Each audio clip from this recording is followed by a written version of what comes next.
women who get together with other women are healthier, happier, and stronger. Now we can make some figure eights with our hips. Figure eight, figure eight, figure eight, figure eight. Woo! By the time I met Mickey, I had already contemplated suicide and I was developing a plan. That's how dark my life had gotten.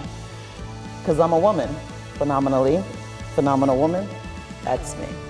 Hello, Hagerstown! Welcome to Prime Time for Women, the show for and about women in their prime. That's right. I'm so glad that you all are here today. We have an exciting program on which we're going to be celebrating strong women, women who kind of navigate life's obstacles with a can-do attitude, women who, just by the way they live their lives, are inspiring and encouraging and empowering all of us.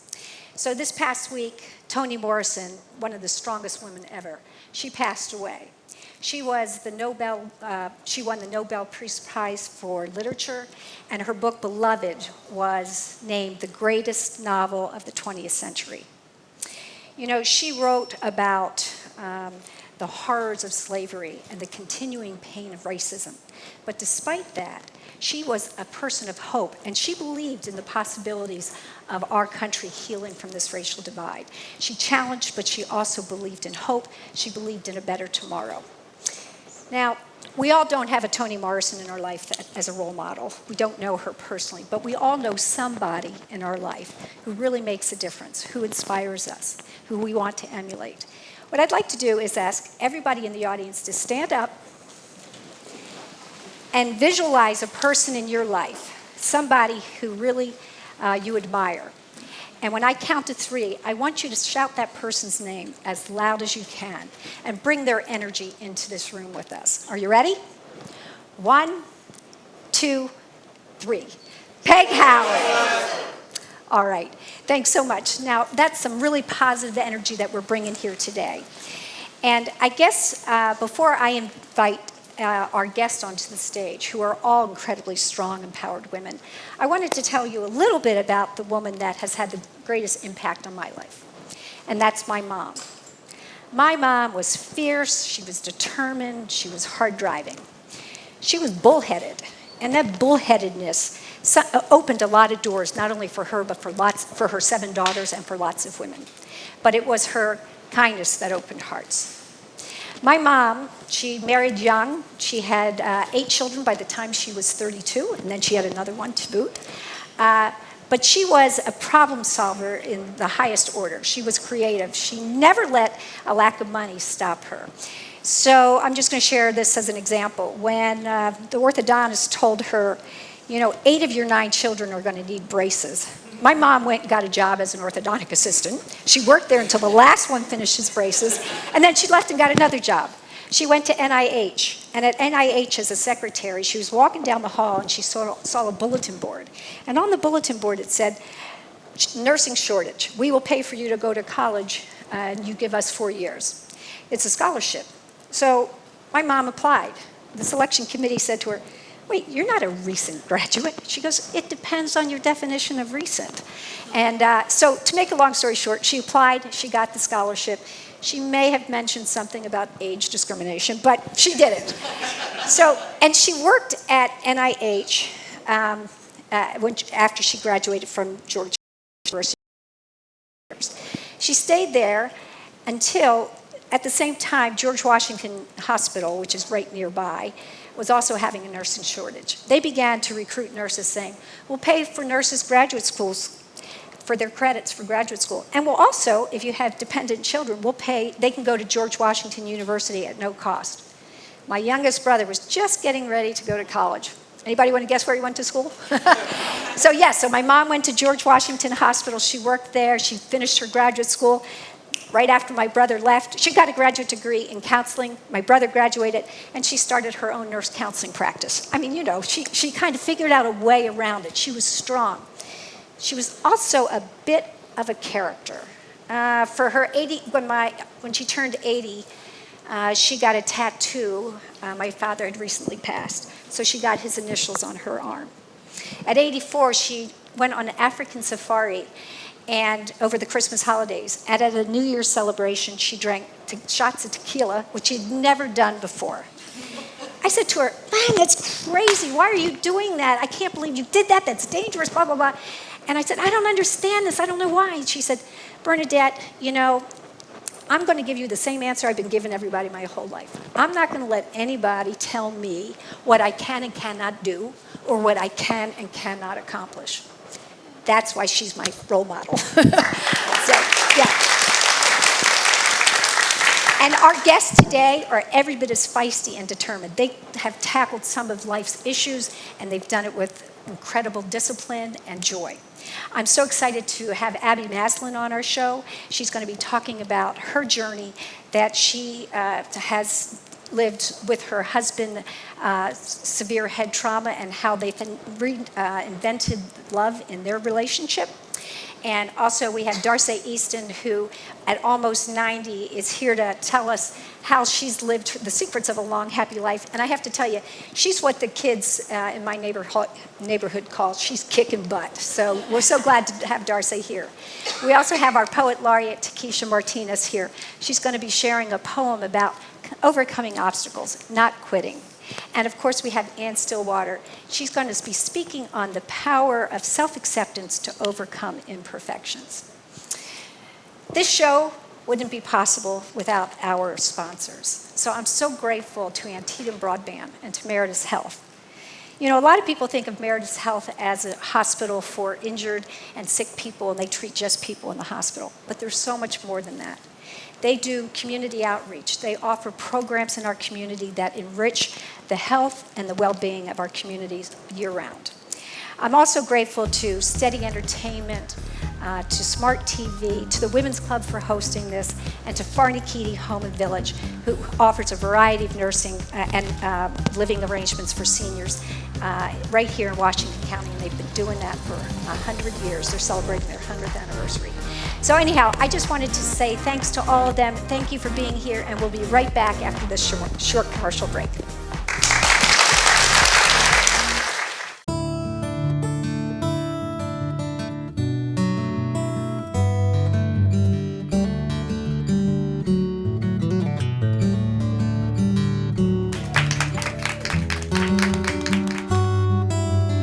Honey, we finally made it. Yes, we did. Yes, we did. No matter where you're at in your retirement, here at Farnakidi will support you and celebrate your life. Call us today to schedule your tour.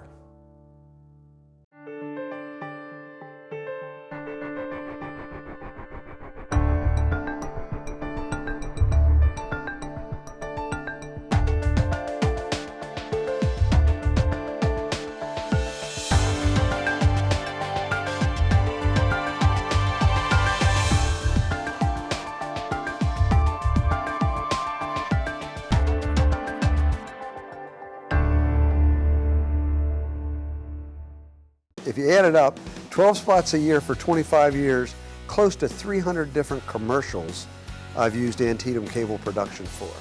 In terms of the experience with the production department, the truth is, we've become friends because we've done it so often. The staff is very, very professional. They make it easy for me to do the spot. That's the biggest thing. And we have a lot of fun doing it. And it works. It brings people to the dealership. And that's all I can ask. This changes everything. TiVo is here. Search and control your cable channels, on demand and streaming video with one remote. Record 6 shows at once and build a library of favorites with one pass recording. Then watch on any TV in your home. Welcome to the ultimate TV experience. Call or visit AntietamBroadband.com to change everything with TiVo. Thank you for seeing us so quickly. He's just unbearable when he's sick. I'm glad that you came right into Meritus Urgent Care. We have just what you need to feel better faster, young bear. Thank you so much, Doctor. Meritus Urgent Care is located off Moggins Avenue on Creighton Boulevard.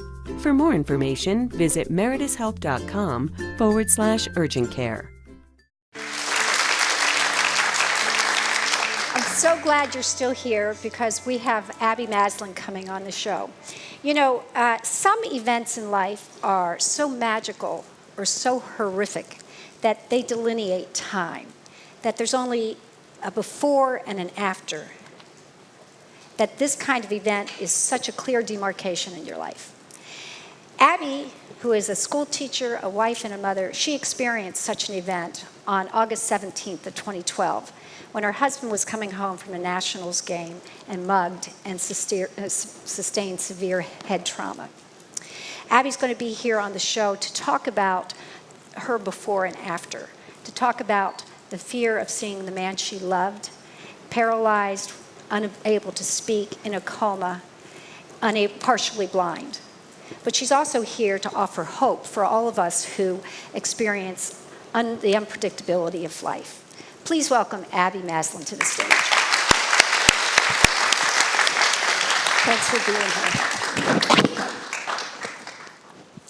So, Abby, I feel like you and I have been talking by phone and email, and I have been so touched I had the chance to read your book. I don't know if any of our audience has yet, but I was wondering if you could start off by first just talking about what it was like, what you first felt when you realized that TC hadn't come home from the ball game. Yeah, 7 years ago, I was living what I would describe as a very ordinary life. Like you said, I was a teacher for DC Public Schools. I was a new mother of a 1-year-old son. And I never anticipated this event that would come and transform all of us just in an instant. When I woke up on the morning of August 18th, 2012, almost exactly 7 years ago, my husband had not come home. And it took me a few hours before I was ready to accept that there must be a significant reason why he hadn't come home from the baseball game the night before. And knowing my husband, a very responsible man who I really had to push out the door to even get him to have a night out with friends, that whatever had happened was likely very serious. So. And you had a little baby at the time. I had a little baby who, was just barely beginning to talk at the time, my son Jack. He was 21 months old. It took a few hours to discover what had happened, which was that he had been walking home. He was about 7 blocks from our house when he was mugged and hit with a baseball bat and left to die on the street. Wow. He was on the street for 8 hours before he was found, so it was miraculous that he made it to the hospital that morning alive. And what were you feeling through that time? You know, it's a shock that's really hard to describe. It's almost, I think of shock in a few ways. And one as a betrayal of what you thought to be true in life, right? Because we read things in the newspaper, we see them on the news, and they happen to other people. And it is hard, as much as we try to be empathetic people and kind of put ourselves in the shoes of others, it is hard to really feel what it means to suddenly be the subject of an event like that. So there was disbelief. There was hours of disbelief, and then months of disbelief, really trying to accept that not only did the man that I love sustain this terrible injury, but that it was an intentional act that had happened to him. So layers and layers of shock. And anger, I imagine. And anger at times, and anger in waves, and anger, even a year or two after this event, as it really became clear everything we had lost in the process, and not really knowing what to do with that anger, because unfortunately, as is often true in marriage, the person that we love the most is the person that we tend to take our anger out on, because just proximity, right? So it was learning how to live in a way where I wasn't consumed by anger over what had happened, where I could choose to accept a new life and a new future for us. So, Abby, what kind of role well, first of all, let me ask you, you left your teaching job in order to care for TC, and you moved your family to Southern Maryland. What was that like, and what was the experience for both you and TC? You know, it was months of just trying to figure out the next right move in the next moment, right? So it became very clear to me the day of his assault that I would not be returning to the classroom. In fact, I had a class of 24 fourth graders who were waiting for me within 48 hours of that event who never got to meet me that year. So I left my job. TC was in a coma, was forced to leave his job. And when it became clear that he was going to survive, but with serious injuries, it seemed unlikely that he was going to be walking again. And so we actually had to leave DC out of necessity. We lived in a second floor apartment building, or in an apartment on the second floor. And it was really hard to be so close to the event, you know, to the location where it had taken place. So we went down to Southern Maryland, where we're both originally from, and really surrounded ourselves in peace and quiet after his hospitalization as a way of trying to figure out what the next steps were for us. And I know that as a teacher, you created a brain school for him down there in Southern Maryland. And I was wondering if you could talk about that, and also what role did your son Jack play in TC's healing? Yeah, you know, this was what was so surprising to me. I didn't intend to ever become a school teacher. My mother's a school teacher, so I was like, I'm not doing that. Of course. So I went to school and got a different degree and ended up as a creative arts therapist, a movement therapist for kids who are nonverbal on the autism spectrum. And I had done that work for a while in Philadelphia, and then finally resigned myself to the idea that I actually loved being in the school setting and became a teacher. But I had these degrees and I had this experience, and I was a lover of movement, and it never occurred to me that all of that would be in preparation for a moment in which every single one of those skills would come and need to be utilized, right? So when my husband came home, this was nearly 4 months after his assault, he was completely nonverbal. So I designed what you called brain school, which was several hours a day of us sitting down to do our own therapy together, me using what I knew as a teacher and a nonverbal therapist to help him rehabilitate himself and get back to work. And our son was an integral part of that because he was actually learning some of the same skills that his father was at the same time. So I had to learn to get pretty creative and singing songs with them both, playing games, helping to my husband to regain use of his hand, just through small activities that I tried to kind of mask as fun family games so that our son wouldn't feel the weight and kind of the burden of this event that I knew he was going to have to grapple with at some point in his life, but that if I could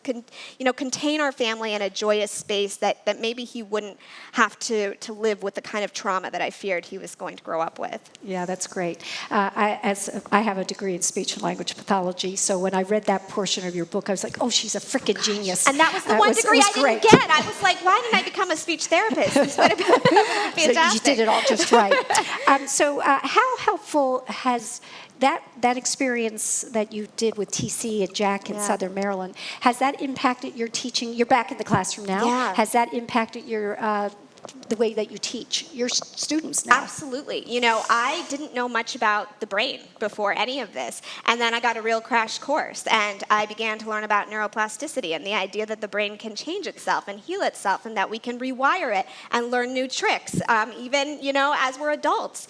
And as I began to become more familiar with this research and saw the way it was, I really got to see it in action with TC as he began to regain some of his skills, it started to occur to me that I really needed to take this idea of neuroplasticity and the power of the brain into the classroom, where we weren't really thinking about kids in terms of different brains. And now I see children who may be struggling with one thing but really excelling at another thing, and instead of kind of holding everybody to the same standard of saying we're all supposed to be good at this or that, that's really hard. We weren't born the same. We were born with different brains, and so kind of looking at it from that perspective is really, I think it's allowed me to be more creative in my teaching. That's great. I was wondering if you can, your title of your book is Love You Hard, and then there's a subtitle, Memoir of Marriage, Brain Injury, and Reinventing Love. I was wondering if you could, I did really like this portion of the book, talk about where that Love You Hard came from. Yeah, I met my husband when I was 22. I was fortunate. I wasn't looking to settle down at 22, but met this incredible man, and he was intelligent, and he challenged me, and he introduced me to things that I didn't even know I was interested in, and we had this very easy relationship for 7 years until this event. And my impression of love was that it was supposed to be like that it was supposed to be intuitive, and it was supposed to be easy and magical, and that's why you wait so long to find the right person. And what I discovered in all of the struggle of helping TC regain what he had lost is that love is messy, and it is hard, and it wasn't meant to be smooth sailing for the whole course. And there was an evening where we were standing in our kitchen, and this is just as he was beginning to regain some of his speech, and he looked at me and he said, "I love you so hard." And TC has aphasia, which is a communication disorder, so sometimes when he's searching for a word, he'll come up with a different one, and sometimes that different word is just even more profound and more correct than what he was searching for. And I thought, yeah, you nailed it. This love is solid, it's sturdy, it is about struggle. I find my husband now to be just the most incredible person because of what is hard for him, not what comes easily to him. I think that's so beautiful. Thank you. I have a lot of other questions, but I'm guessing that our audience might have some questions. Is there anybody that has a question for Abby?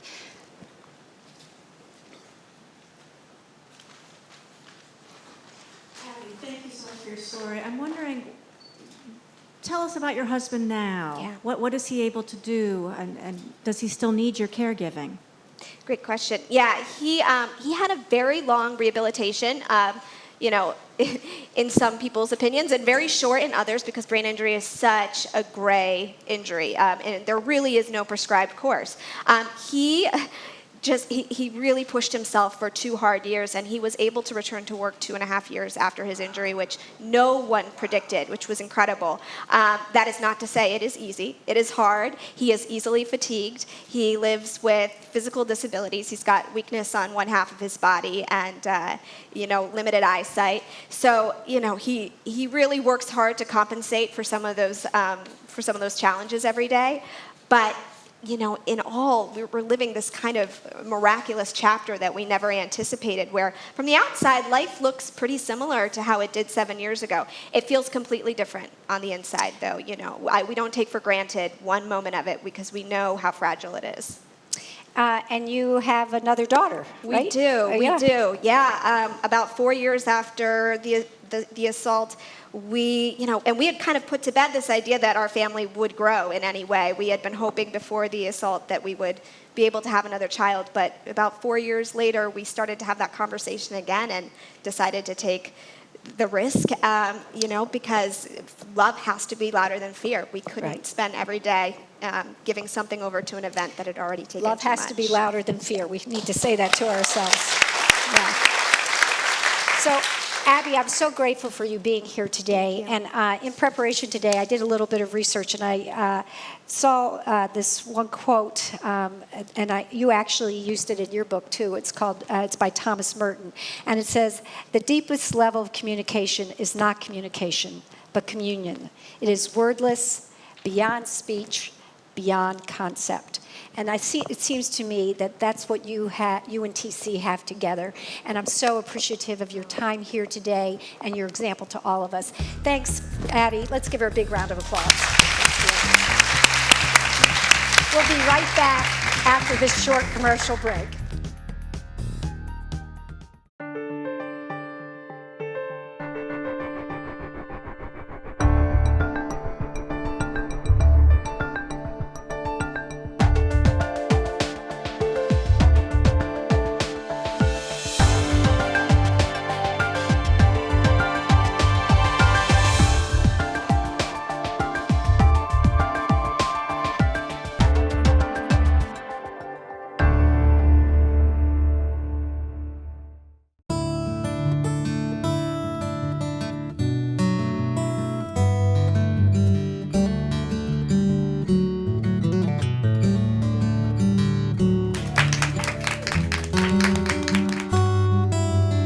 Honey, we finally made it.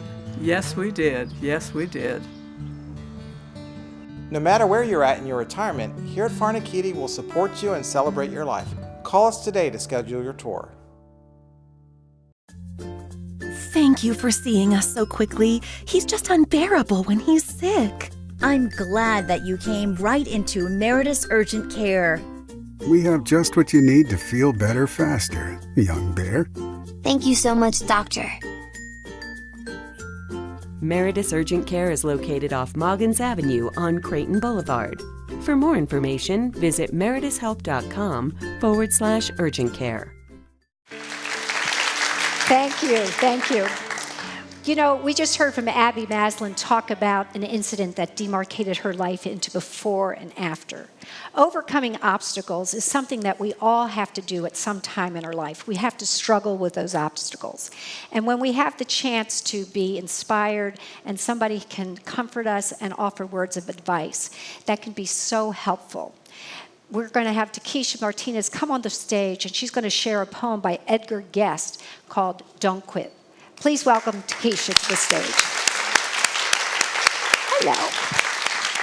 How are you doing? Every time we do that, our mic's full.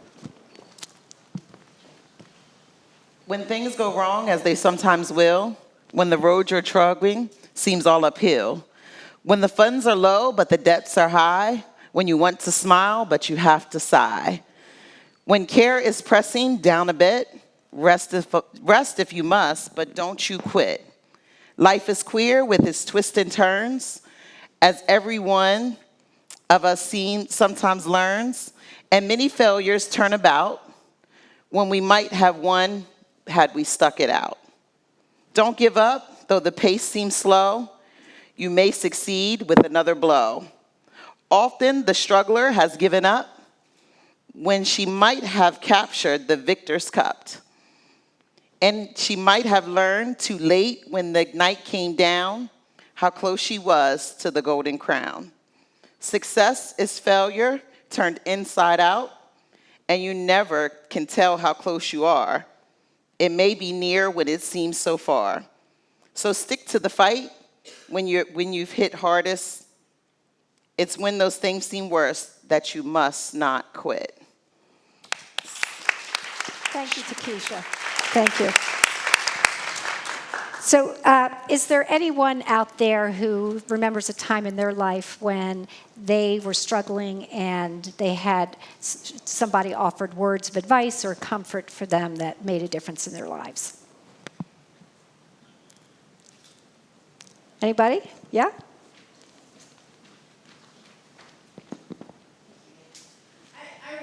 I was raising my kids and homeschooling and wanting to do it on my own, and one time calling my mother and saying, I just don't think I can do it anymore. And she said, you know what? Just take one step at a time. Do your laundry. It's my mother's favorite saying. Do your laundry and just focus what's on in front of you. And remember, you don't really take care of everything. Everything just happens. So that was it.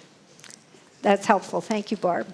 Anybody else want to share words of wisdom that they experienced during a difficult time?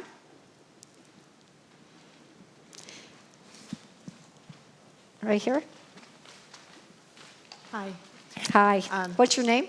Liz. Liz, thanks for being here. I'm a fearful flyer. I don't fly anymore. After 9/11, the whole idea of airplanes crashing into buildings so traumatized me. I mean, in addition to all the people dying, it was deeply, deeply unsettling. I wasn't sleeping or anything. So I talked to a cognitive psychologist about how do you change your thinking. And the best piece of advice that he gave me, and I use it to this day, is you look around, you remind yourself that you're okay, that you're safe, you're healthy, and you go on with your life. And that really helped. That's great. Anybody else?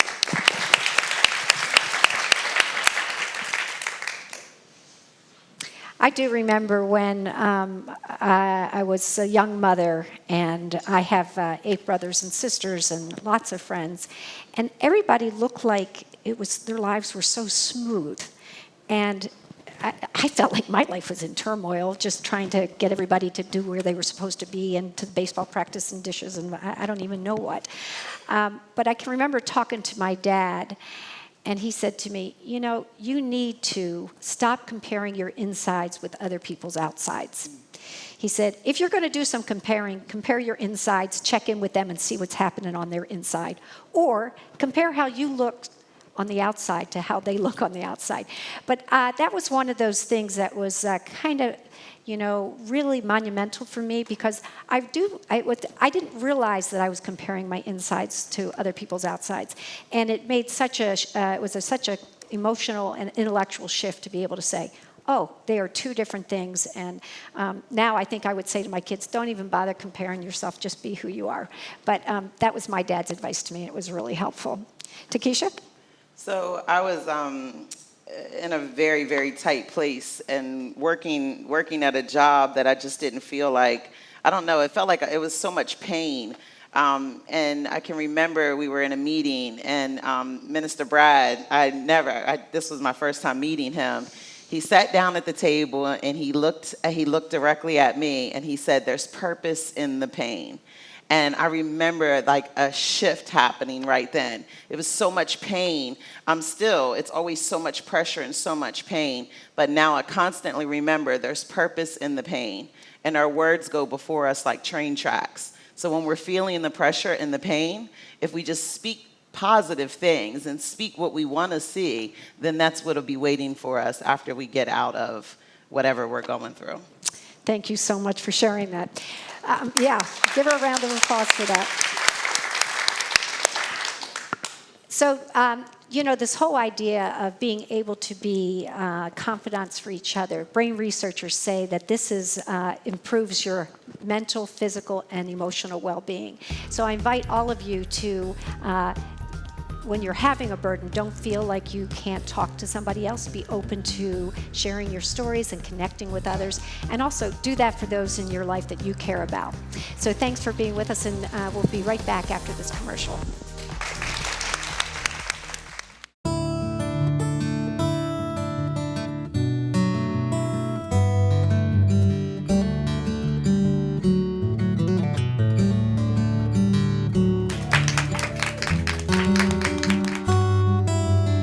Honey, we finally made it.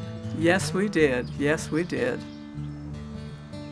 No matter where you're at in your retirement, here at Farnakitti will support you and celebrate your life. Call us today to schedule your tour.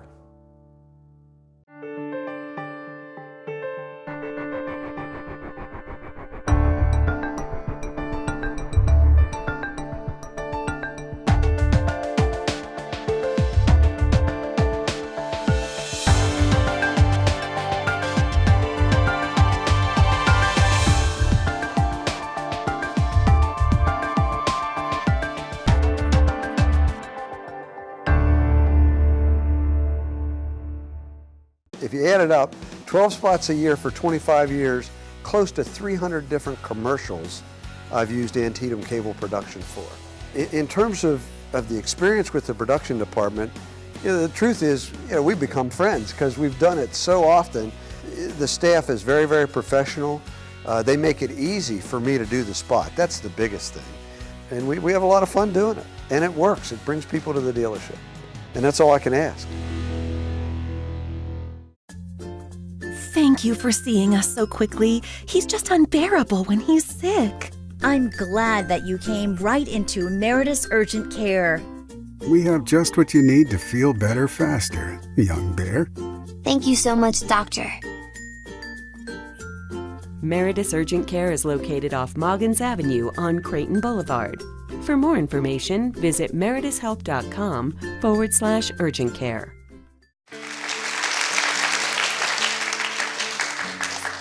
So our next guest is going to be talking about imperfection and self-acceptance. But I had a question for all of you. If any of you here, if you're not perfect, stand up.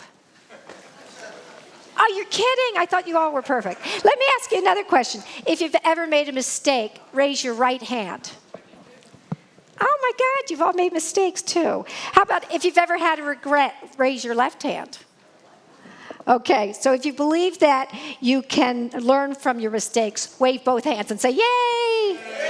All right. Well, with that, if we are looking forward to having our next guest, Ann Stillwater, join us on stage to talk about imperfection and learning from our mistakes. Thank you, Ann, for being here. Thanks. So, Ann, you are a parent, a wife, a school nurse, a certified yoga teacher from lots of different sources, and all of these roles you've heard and dealt with people who have made mistakes and have been afraid to share their feelings.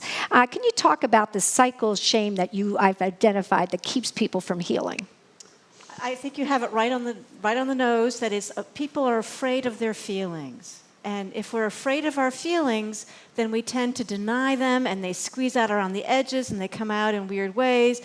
And it also makes it hard to admit that we're imperfect because we're afraid of that we're a bad person. You know, if I make a mistake, does that mean I'm a bad person? And unfortunately, many of us were raised in families where that was what we were taught, was we should be ashamed of ourselves. And I make mistakes, but that does not mean I am a mistake. Right. Right. And I know we have talked, and you have talked about your toolbox, and you have a set of tools that you use to help people kind of deal with these feelings and emotions and express them. Can you talk about some of the tools in your toolbox? Yeah, one of the first tools I want to mention is my brain, my intellect. And I've learned over the years that when things don't go well, there's usually a solution. I actually made a mistake in my school nursing a few years back and was very traumatized by it and ended up doing research and learning about the second victim. Dr. Albert Wu came up with this concept for healthcare providers that when there's a mistake that happens, the first victim is the patient and the second victim is the healthcare provider, because we all went into healthcare to help people and we feel emotionally traumatized that we may have caused harm instead of helping them. Mm-hmm. So my brain helps me, if I don't let it go round and round with worry, if I reach out and connect with people. I also have discovered counselors can be amazing resources. We've had 2 or 3 wonderful counselors that have given us tools for me personally as well as in my relationships to help me to get out of situations. And 12-step programs. 12-step programs are not just for people who are quitting some kind of substance. There's Al-Anon, ACA for adult children of alcoholics and other dysfunctional families, Codependents Anonymous, Overeaters Anonymous, and they work. They change those programs change lives. And part of the reason that works is it's that idea of sharing and recognizing that you're not alone, connecting with other people. The research is really clear on that aspect of positive health improvement. Right. We share our experience, strength, and hope in 12-step rooms, and that's why we get better. Also, I exercise. If I do at least 7,000 steps a day, I feel better. I sleep better. My mood is better. And outdoors. I spend time outdoors. I have a prayer meditation time that I spend outside every day. And first of all, I'm prioritizing taking time for myself. And I try to do 10 minutes, but even if it's only 6 minutes or 3 minutes, it's getting outside, it's getting away, it's looking at the trees and the clouds and feeling good about life and taking a break from the busyness. Other things I use are, personal growth programs. My school paid for us to do the 7 Habits of Highly Effective People. I also just recently did a program called Life Results, all about empowerment and intentionality, deciding what do I want to do with my life and how can I make that happen. Yoga. Yoga is wonderful for getting in touch with myself, and my own feelings, and exercise in general. Oops. Technical difficulties here. There we go. Yeah. Thank you. But the main thing is to not isolate, to accept my feelings and reach out to other people and talk about them and not feel like I need to be stuck in my feelings alone. Mm-hmm. Mm-hmm. There are lots of tools, and one thing I've discovered is if one tool doesn't seem to work, if I keep going and look for other tools, they usually show up. And I know that you also use affirmations as a tool to not only for yourself, but when you do work with groups. Maybe would you be willing to share an affirmation with us today that would be helpful? Yes, I would. And I would like to share an affirmation that my mother taught me. My mother was a good role model for realizing that she could be a better parent. And she was a little hard on me, especially when I was young. But she went through some self-help groups herself and discovered that she could change her messages to us. And the one message that I really love, and here's a bookmark for you. Oh, thank you. She taught us, I am lovable and capable, IALAC. And that's something I would like to share with you, and I would like to share it, including some science. Here we go. I might need your help with this. There you go. Speaking of things not going perfectly. Yep. So Amy Cuddy did some research and found out that when people have their arms out wide, up in like this to hug each other, or up in the air like this, or Wonder Woman, I love this Prime Time for Women logo, it's like this, that if we do this for 2 minutes, we increase our self-confidence. So I'd like to invite all of you to stand if you'd like, or just stay seated if you'd like, and raise your arms. And together, let's say it 3 times. I am lovable and capable. I am lovable and capable. I am lovable and capable. I am lovable and capable. Yes, you are. All right. You are all lovable and capable. So, Anne, is that something that you use in your yoga practice as well? Do you do affirmations when you do yoga? Especially when I'm teaching yoga, I try to help people to change the messages. We're all doing affirmations all the time. But the question is, am I giving myself affirmations that I'm not good enough, I messed up, oops, I didn't get that microphone on right? Or am I using affirmations that it's okay, this is a new technology for me, and it's okay to ask for help, and I'm doing a good job, and I am progressing, progress, not perfection. So I've been working for myself to change those messages in my brain from judging myself and beating myself up to more of self-love, and I deserve to have faith in myself. Yeah, that's great. Well, I'm sure like me, you feel that grateful for Anne for not only sharing her story, but also being willing to model vulnerability and humility. This is something that we all ought to take home with us. And, you know, we're so grateful for Anne for taking the time to be here today. So we'll be right back after this short message.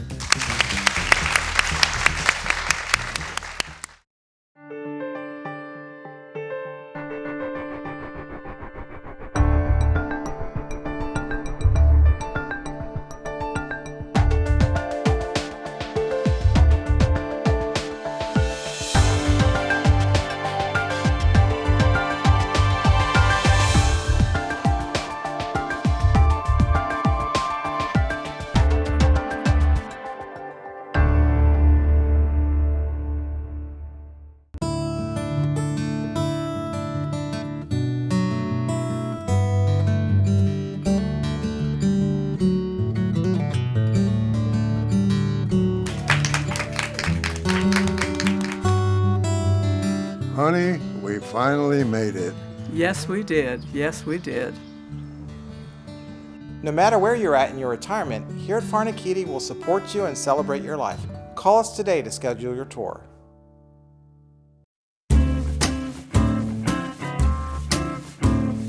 The internet has changed how we live and work and has become an essential utility in our everyday lives. But with so many connected devices, how do you know how much bandwidth is enough? Bandwidth refers to the total amount of internet data that can be delivered to your home every second. It is important to understand that bandwidth is shared among all connected devices in the home. The more devices that connect to the internet.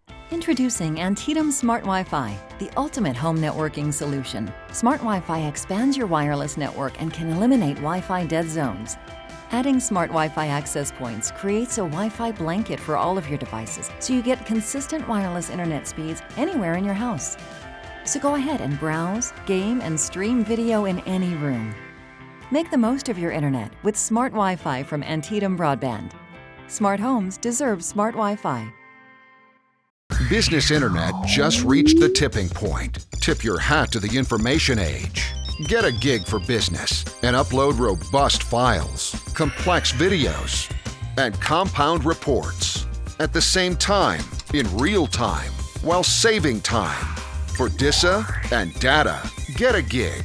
Got it? Now get going. Get Flight Gigabit for Business backed by 24/7 tech support from Antietam Broadband. Call us today. The Humane Society of Washington County offers refuge to domestic animals in need. Animals like Romeo. Starved and abandoned in the bitter cold, Romeo is not the first animal found in this desperate condition, and he won't be the last. You can help give innocent animals another chance. Even a $10 monthly donation can help the Humane Society of Washington County act quickly to save lives. Can the animals count on you? Visit hswcmd.org to learn more. Thank you for seeing us so quickly. He's just unbearable when he's sick. I'm glad that you came right into Meritus Urgent Care. We have just what you need to feel better faster, young bear. Thank you so much, Doctor. Meritus Urgent Care is located off Moggins Avenue on Creighton Boulevard. For more information, visit meritushealth.com/urgent care. Thank you. Darcy Easton has lived the fullest of lives, and so full that I'm actually going to refer to my notes because I can't possibly remember everything she's done. But after raising her family and caring for her husband, who passed away in 1987, Darcy gave herself permission to do whatever the heck she wanted to do. For the past 31 years, Darcy has taken classes, volunteered. She's been at Meritus as a volunteer for 30-some years. She's served on local boards. She's been in the movie Gods and Generals. She's kind of done it all. Darcy has been recognized by civic organizations. She received in 2000 the Volunteer of the Year Award from the Community Action Council, and she was also honored as the People's Choice Award in 2015 by the Community Foundation. Darcy has this incredibly active lifestyle, with challenges and any and all perceived ideas about what aging looks like. When asked what she was going to do for her upcoming 90th birthday, we met ahead of time, and I said, "What are you going to do for your 90th birthday?" Without missing a beat, she said, "I'm going zip lining." So please welcome Darcy to the stage.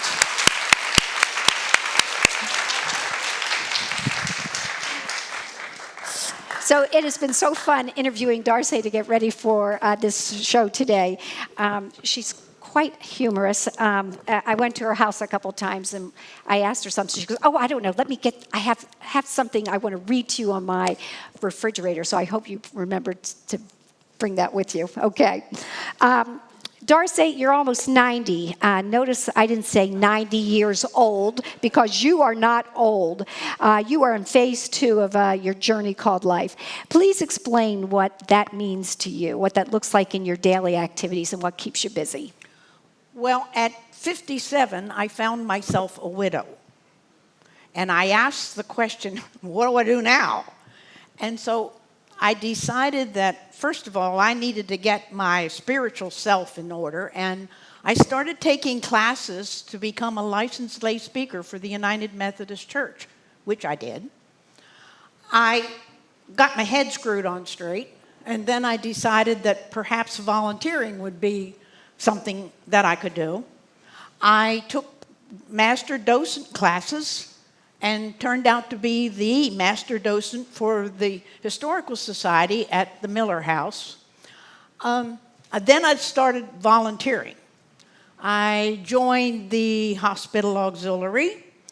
I served on the Community Action Council Board, the Museums and Historical Sites, the Rural Heritage Museum, She's done it all. Museums and Historical Sites of Washington County.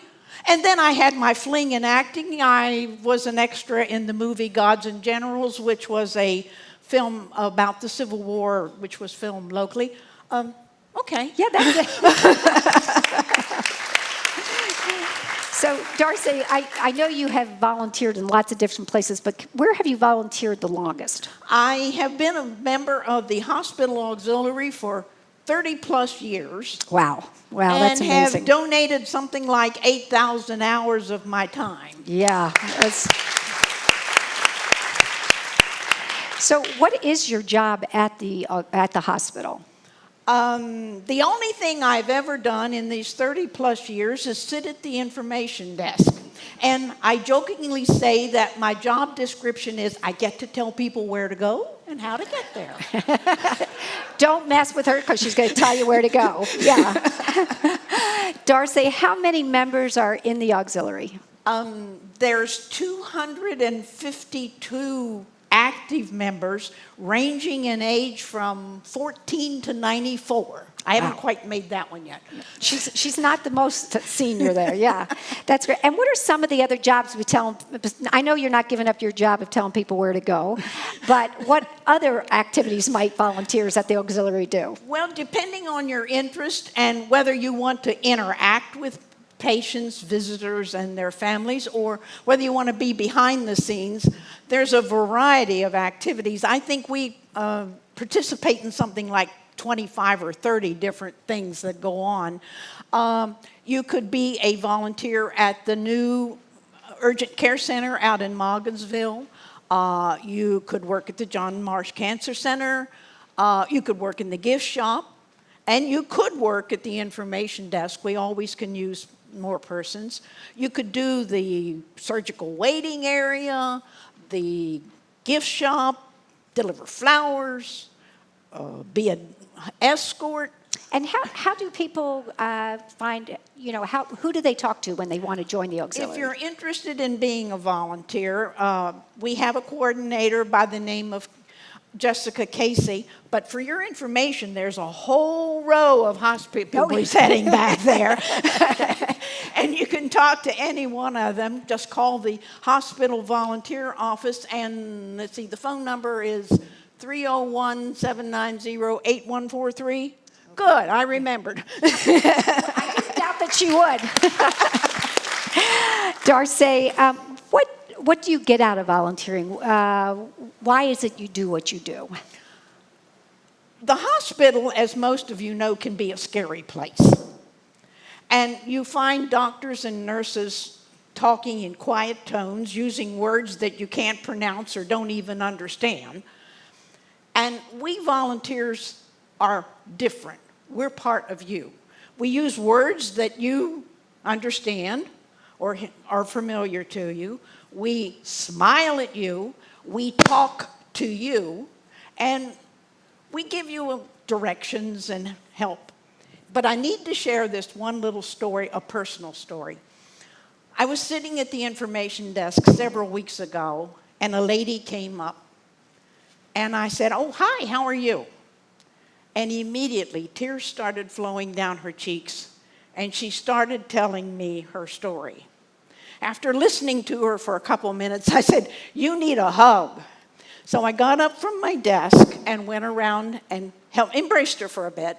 She collected herself, and she looked at me and she said, "This is the only good thing that has happened to me today." Yeah. I gave her a tissue, issued her a pass, told her I was sorry, and sent her on her way.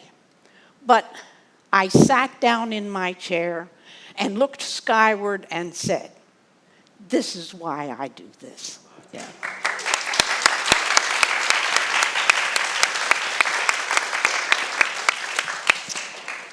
So Darcy, one last question and before we go out to the audience. Oh, actually, I have two. You have a wonderful memory. What do you attribute your memory to? Oh, I've had a variety of experiences in this 89 years, but I have learned that you cannot hold on to fear, guilt, restlessness, and all of those what-ifs. They have molded me, but they will not define me. So you let that go. Yeah. Lots of words of wisdom here, that's for sure.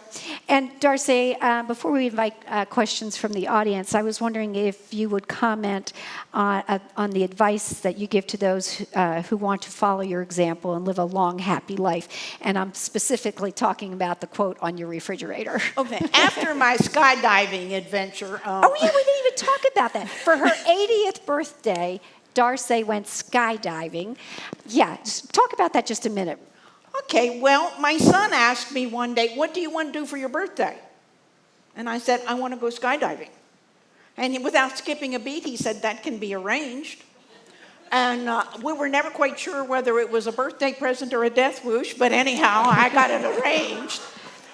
And I went skydiving. I was permanently attached to another gentleman. There were 6 men in the airplane singing happy birthday to me as I fell out at 10,400 feet. That is amazing. And she landed safely, so. Well, I broke my ankle when I landed, but that really didn't matter. That all makes the story better, though. Except for my daughter. Sure. Yeah. Well, after this adventure, a friend of mine who has been a school friend for years sent me a little adage which has found its home on my refrigerator, and this is what it says. In this journey called life, my aim is not to take a pretty, well-preserved body to the grave, but rather to slide through sideways, thoroughly used up, enjoying every minute of it and saying, damn, it was fun. Woo, Darcy! So, we have time for 1 or 2 quick questions. Who has a question for Darcy? Yes. So in your almost 90 years of life, what is the biggest change that you see in our culture and society? Do you have a thought about that? We don't talk to each other. Everybody uses their thumbs. That's why we're doing prime time for women, right? All right, that's great. Well, Darcy, we have a special treat for you. When Darcy and I first met, she had all these little scraps of paper, and she said, do you think you could help me put this into a scrapbook? And I don't have some talents, and I know it. But I do know people with lots of different talents. So I contacted a neighbor and friend who, for a while, did a business of scrapbooking. And at this time, I'd like to invite Lynn Smith and also Carolyn Simonson, of the CEO of Meritus Hospital, to come on stage. And I'd ask that you would join me in singing an early happy 90th birthday to Darcy. So come on stage. Happy birthday to you. Happy birthday to you. Happy birthday, dear Darcy. Happy birthday to you.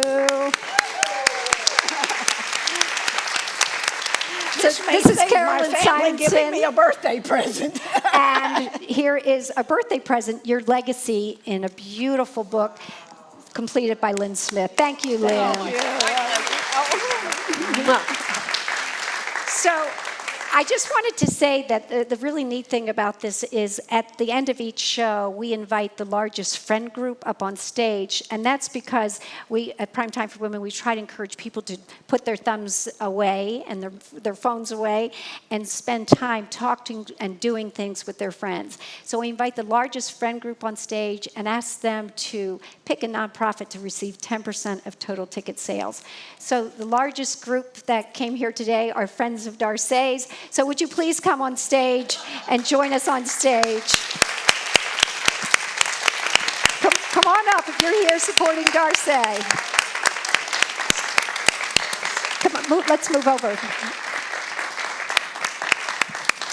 Yeah. I think they might have been been afraid I was going to say something that I shouldn't have. Yeah, come on stage.